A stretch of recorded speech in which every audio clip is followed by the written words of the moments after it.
Do primeiro ano, tudo bem com vocês? Espero que sejam todos bem. Eu passei 3 atividades no primeiro bimestre. Uma, eu já coloquei a correção para vocês no Classroom, e quem não tiver pode pedir o link que eu coloquei no YouTube. E hoje eu vou fazer a correção da atividade 2 e 3, antes da gente entrar nas novas atividades do segundo bimestre, tá? Então, primeira coisa na atividade 2, a primeira atividade falava em quais das passagens destacadas a seguir está ocorrendo transformação química? Justifique sua resposta. Vamos lembrar que a transformação química é quando eu tenho mudança na minha matéria, ocorre uma modificação na minha substância. Então, o reflexo da luz nas águas onduladas pelos ventos lembravam-me o cabelo do seu amado. Reflexo da luz na água é um processo físico, não está ocorrendo mudança nenhuma de substância. A chama da vela confundia-se com o brilho nos seus olhos. A chama da vela é um processo de combustão. Na combustão, que eu tenho a queima, eu tenho sim uma transformação química. Desolado, observava o gelo derretendo em seu corpo e, ironicamente, comparava ao seu coração. Gelo derretendo é a água passando do estado sólido para a água no estado líquido. Continua sendo água, continuo tendo a molécula de H2O. Só muda o meu estado físico. Com o passar do tempo, começou a sentir-se como a velha tesoura enferrujando no fundo da gaveta. Quando eu falo tesoura enferrujando, gente, eu tenho ferro passando para óxido de ferro. Bem, da substância que eu tenho antes é diferente da substância que eu tenho depois. Então, é um processo químico. Então, quais seriam a transformação química? Seria no 2 e no 4. A questão 2, considere as transformações a que é submetida uma amostra de água sem que ocorra variação da pressão externa e classifique cada processo em exotérmico ou endotérmico. Antes da gente classificar em exotérmico ou endotérmico, vamos lembrar quais são esses processos. O 1, o vapor da água passa para a água líquida, que é o chamado liquefação ou condensação. O 2, eu tenho a água líquida passando para o vapor da água, que é o contrário, que é a vaporização. O 3, eu tenho a água líquida se transformando em gelo, solidificação. E o 4, eu tenho o gelo passando para a água líquida, fusão. É mais fácil quando a gente dá o nome dos processos, porque a gente tem que lembrar que sempre que eu falar da fusão e da vaporização, que é o 4 e o 2, que aqui está invertido do que eu coloquei no caderno, e às vezes foi isso que vocês confundiram, mas fusão e vaporização eu preciso fornecer calor. Já a liquefação e a solidificação eu preciso tirar calor. Então, quando eu tiro calor, é exotérmica, libera calor. Quando eu forneço calor, é endotérmico. Então, liquefação e solidificação são exotérmicos, e fusão e vaporização são endotérmicos, certo? 3. Ao se sair molhado em local aberto, mesmo em dias quentes, sente-se uma sensação de frio. Esse fenômeno está relacionado com a evaporação da água, que no caso está em contato com o corpo humano. Essa sensação de frio explica-se corretamente pelo fato de que a evaporação da água evaporação, gente, é a água passando de líquido para gasoso. É o processo de vaporização, que é sempre um processo endotérmico. Então, a 2 já ajuda a 3 também. Então, a vaporização é um processo endotérmico, que ele precisa absorver calor para ocorrer. Ele absorve calor da onde? Do nosso corpo. Então, ele retira o calor do nosso corpo para que a água passe de líquido para gasoso e por isso a gente sente frio. Então, a resposta correta, letra B. Então, esses eram os 3 exercícios da atividade 2 que também estavam relacionados com a atividade 1. Já na atividade 3, a gente entra na parte de lei de Lavoisier e a lei de Proust.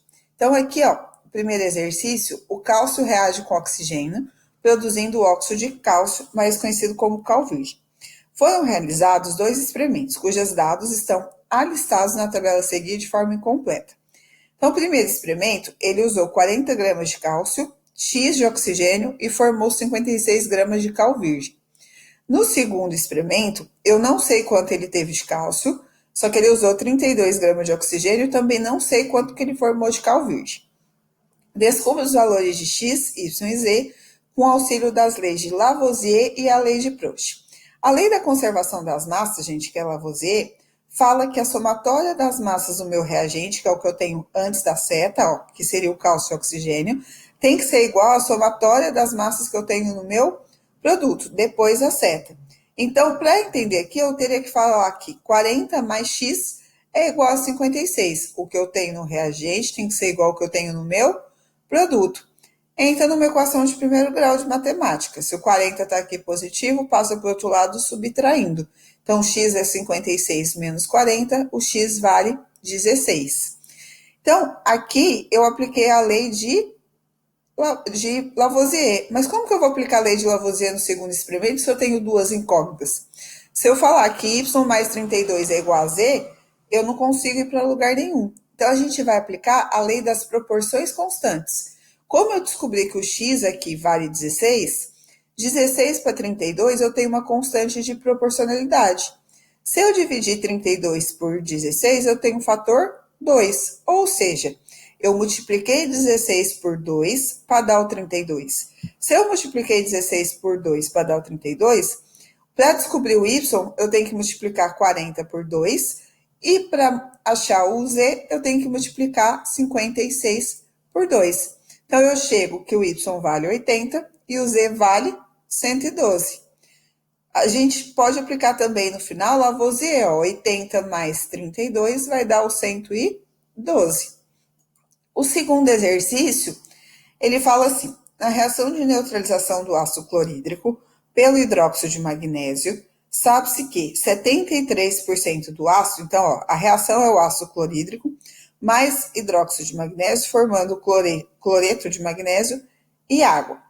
Ele fala que 73 gramas do ácido reage com 58 gramas do hidróxido, com formação de 36 gramas de água. Baseando-se nessas informações, utilizando a lei de Lavoisier, determine a massa do outro produto, que é o cloreto de magnésio. Então, ele falou que eu usei 73 de ácido clorídrico, 58 de magnésio, não sei quanto que eu formei de cloreto de magnésio e formei 36 gramas de água. Só que a soma do meu reagente tem que ser igual à soma do meu produto. A gente cai nessa equação. 73 mais 58 é igual a x mais 36. Somando aqui eu tenho 131 é igual a x mais 36. Eu vou passar o 36 subtraindo. X vai ser 131 menos 36, que dá 95 gramas. Eu aplico a conservação das massas. Para finalizar, o terceiro exercício, 100 gramas de calcário é colocada sobre aquecimento e se decompõe em 56 gramas de cal viva e 44 gramas de gás carbônico. Essa afirmativa está baseada na lei de qual cientista? Vamos pensar na reação? Ele falou que eu tenho calcário se decompondo em cal viva e gás carbônico. 100 gramas de calcário se decompôs em 56 gramas de cal viva mais 44 de gás carbônico. Se eu somar 56 com 44, eu tenho 100. Se eu tenho a mesma quantidade de massa no reagente no produto, eu tenho conservação dessas massas, que é a lei de Lavoisier. Então, letra A, certo? Então, gente, só para a gente não ter dúvida, para passar para as próximas atividades, a gente encerra aí. Agora, no nosso segundo bimestre, nós vamos começar com propriedades da matéria. Tá? Eu vou dar um resuminho do que é. Então, quando a gente fala em propriedades da matéria, eu tenho dois tipos de propriedades, as propriedades gerais e as propriedades específicas. As propriedades gerais são aquelas que são comuns a todo tipo de material.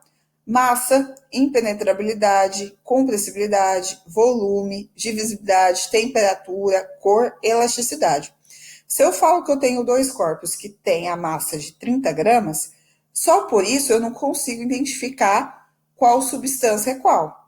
Já as propriedades específicas, ela é específica de cada substância, como ponto de fusão, ponto de ebulição, densidade, calor específico, solubilidade, dureza.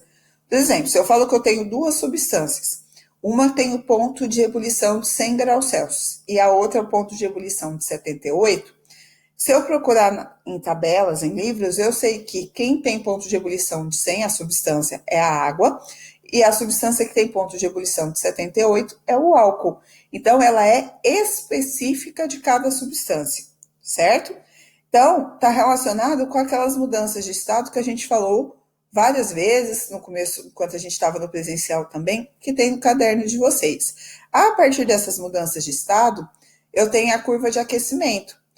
Por exemplo, da água, eu tenho água no estado sólido, que é o gelo, até chegar em 0 graus. Aí ele entra no processo de fusão, que o sólido se transforma em líquido. De 0 a 100 graus, a água permanece no estado líquido. Quando chega a 100 graus, essa água começa a passar de líquido para vapor, para gasoso, evaporar. E acima de 100 está no estado de vapor d'água. Então, o ponto de fusão é a passagem do sólido para o líquido e o ponto de ebulição do líquido para o gasoso. Pode ser o inverso também, tá, gente? Ele é o limite aqui dessas mudanças de estado. E são propriedades que nós chamamos de específica, porque cada substância tem uma temperatura de fusão e de ebulição diferente da outra. Se a gente comparar aqui a água e o sal, que é o NaCl, olha a diferença dos pontos de fusão, ebulição, densidade. Eles são específicos de cada um. A densidade também é bem importante para a gente, que é uma relação de massa sobre volume, tá? A densidade é uma ideia relativa de peso. Então, quando eu tenho aqui, ó, água, benzeno e cloroformo, o que iria acontecer se eu misturasse os três? Como o benzeno tem a menor densidade, ele seria mais leve, ele ficaria na superfície. O cloroformo, que tem maior densidade, é mais pesado, ficaria no fundo. Então, se eu misturo os três, eu teria benzeno, água no meio e cloroformo no fundo.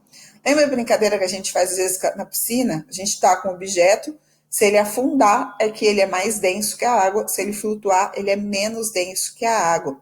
Então, para vocês diferenciarem o que é propriedade geral e propriedade específica. Outra parte teórica que a gente vai ver agora são a diferença entre elementos, substâncias simples e substâncias compostas e mistura, tá? Então, elementos são os elementos da tabela periódica, que são simbolizados por uma letra maiúscula ou uma maiúscula seguida de uma minúscula. Substâncias simples são formadas por o mesmo tipo de elemento. Substâncias compostas, formada por elementos diferentes. E mistura? A mistura é quando eu tenho substâncias diferentes no mesmo compartimento. Um recipiente, por exemplo. Se eu tiver aqui, ó, gás hidrogênio, gás oxigênio e amônia, são moléculas diferentes, juntas num recipiente fechado. Então, eu tenho uma mistura, tá? Então, a mistura é sempre que eu tenho duas ou mais substâncias diferentes formando um novo material, certo? Então, a gente passa rapidinho só para vocês terem uma ideia. O que vocês vão fazer de atividade agora? A gente vai entrar na parte de interpretação de dados, de densidade, temperatura, difusão e ebulição, e identificar substâncias e misturas, que foi o que eu comentei rapidinho com vocês aqui, tá? Primeira coisa que vocês vão fazer, eu separei 3 textos que não são muito grandes, para vocês lerem um pouco, que falam mais profundamente do que eu acabei de mostrar para vocês. Os vídeos, eu separei 2 vídeos. Um que fala sobre as propriedades da matéria, a diferença entre propriedade geral e específica, e um da diferença de substância pura e mistura. Esses 2 vídeos juntos, gente, vai gastar meia hora. A gente tem 1h30 de aula, então meia hora seria para os vídeos. Se você assistir o vídeo e ficar com alguma dúvida, aí você dá uma olhada aqui nos textos, tá? Mas os vídeos eu sempre tomo cuidado de ser o mais bem explicado possível. Depois que vocês se inteirarem da teoria, vocês vão fazer 2 atividades. A primeira é, a seguir são representadas algumas propriedades do cloreto de sódio. Ele é sólido, cristalizado no sistema cúbico com faces centradas, branco, com ponto de fusão de 800,4 graus, com ponto de ebulição de 1413 graus, solubilidade de 357 gramas por litro a 25 graus Celsius, com sabor salgado e inodoro. Em água, origina solução neutra, no estado sólido reage com ácido sulfúrico concentrado, produzindo gás clorídrico. Ele quer saber quais dessas 10 propriedades que ele colocou aqui, quais são específicas. Lembrando que específicas é aquela que é única e exclusivamente do NaCl, ponto de fusão, ponto de ebulição, solubilidade, capacidade calorífica, o que está lá no slide anterior. E no segundo exercício, vocês têm vários materiais aqui e vocês vão escrever para mim quais são misturas e quais são substâncias puras. Dentre as substâncias puras, que é formada por um único tipo de substância, qual é simples, que é formada por um único tipo de elemento, e qual é composta. Vamos lembrar de novo, substância simples é formada por um único tipo de molécula, e essa molécula tem o mesmo tipo de átomo. Substância composta é formada pelo mesmo tipo de molécula, só que essa molécula tem, no mínimo, 2 elementos diferentes. E mistura é formada por substâncias diferentes, tá? Aí vocês vão classificar para mim, certo? Então, aqui tem os links de novo, onde vocês vão encontrar esse conteúdo. Para quem não tem acesso, o livro de química que vocês pegaram tem a teoria, tá? Então eu passei aqui também a teoria para vocês lerem, quem tiver o livro. A autoavaliação, gente, é importante responder para a gente ter uma ideia de como que está sendo a dificuldade. Quem fez as atividades do primeiro bimestre viu que eu sempre dou um feedback individualizado. Então eu falo que a pessoa acertou, que a pessoa errou. E tendo a avaliação, eu sei o que ela teve dificuldade, dá para orientar melhor. E eu só queria conversar um pouco com vocês sobre o horário de atendimento. Gente, vamos tentar sempre estabelecer os horários das aulas de vocês. O primeiro E tem aula comigo na terça, das 7 da manhã às 8h30. Primeiro F, das 7h45 às 8h30 na segunda, e das 7 às 7h45 na sexta. E o primeiro G, na terça, 8h30 às 9h15, e na quarta, das 11h05 às 11h50. 1h30 aqui. Se não der para ficar no horário de aula, eu vou responder para vocês no período da manhã, tá? No máximo no período da tarde. Mas até 6 horas da tarde a gente consegue dar um feedback para vocês no WhatsApp, mas fora isso, a gente não está no nosso horário de trabalho. Lembrando que agora as aulas de química ficaram fixas no CMSP, toda segunda-feira às 4h15, das 4h15 às 5 horas. E aí eu vou estar respondendo e tirando dúvidas no chat do aplicativo. Então, qualquer dificuldade e anotações das atividades, me passam, porque está valendo ponto também a vocês participarem do aplicativo. Então, bons estudos. Qualquer dúvida é só mandar pelo Classroom ou pelo WhatsApp, quem não tem acesso ao Classroom, e a gente vai alinhando aí. Depois eu vou passar a correção dessas atividades também, tá? Bons estudos e até o próximo vídeo aí.